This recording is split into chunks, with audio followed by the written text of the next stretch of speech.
लोकसभा उमेदवारीवरून नितीन गडकरी यांना उमेदवारी दिलेली आहे। त्यानंतर नितीन गडकरी हे नागपूर विमानतळावर दाखल झाले। ढोल ताशांच्या गजरात त्यांचं नागपूरकरांनी स्वागत केलंय। तर नितीन गडकरी यांचं दुसऱ्या यादीमध्ये नाव आलं, त्यांना उमेदवारी घोषित झाली। त्यानंतर नागपूर विमानतळावरती नितीन गडकरी आल्यानंतर त्यांचं ढोल ताशांच्या गजरात स्वागत केलं गेलंय। नितीन गडकरी यांचं विमानतळावर ढोल ताशांच्या गजरात स्वागत केलं गेलं। नागपूरकरांनी त्यांच्या कार्यकर्त्यांनी आनंद साजरा केलाय।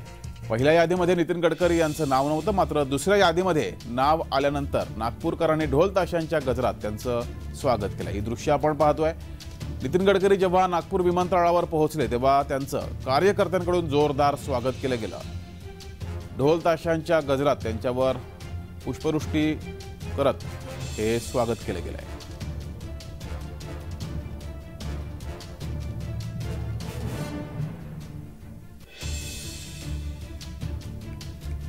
सगळ्याचे नेते सन्माननीय नितीनजी गडकरी साहेबाले आज नागपूर शहराची लोकसभेची उमेदवारी जाहीर झाली आणि नागपूर शहरातच नव्हे तर सगळ्या गल्ली गोळामध्ये एक जल्लोषच्या वातावरण या ठिकाणी निर्माण झालं आहे।